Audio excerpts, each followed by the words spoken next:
Yo, good morning guys, good morning. Welcome to mga kapigi. Welcome sa ating vlog. So for today's video, update lang tayo sa mga alaga nating biik na bagong panganak. So yan guys, ito na yung bagong panganak natin.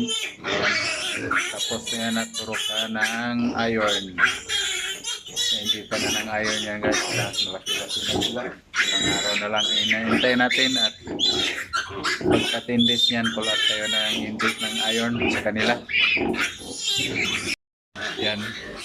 Injectan natin na ulit sila ng iron at 13 days. Yan. Ito na naman yung mga ano natin. Yan. Okay na sila. Malaki na at malakas na yung katawan nila. Yan guys. Mga kapigi. At ito naman mga kapigi, buntis na to.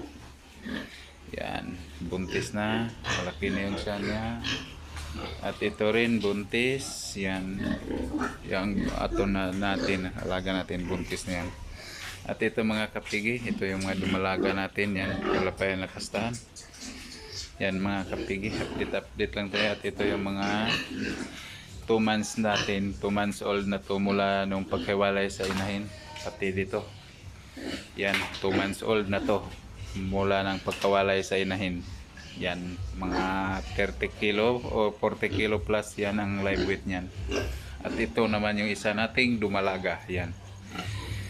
Naantay na lang natin na magpakasta to at pagpakastahan na natin to. Pakyatan na natin to ng lalaki. Yan, mga kapigi. At ito naman mga kapigi, ano natin to, nag-bacterial flushing tayo dito dahil na ano to, nakunan to.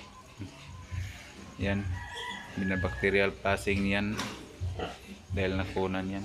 Inantay na lang natin yung pag ano natin yan ulit, pag pakasta yan ulit at pakasta natin ulit yan para makabawi tayo sa susunod niyang panganak. Yan mga kapigi, at dito lang tayo update sa ating mga babuyan mga kapigi. Yan mga kapigi, sikap lang kahit anong pagsubok na darating, sikap lang. At mga kapigi, don't forget to like and share and subscribe sa ating YouTube channel.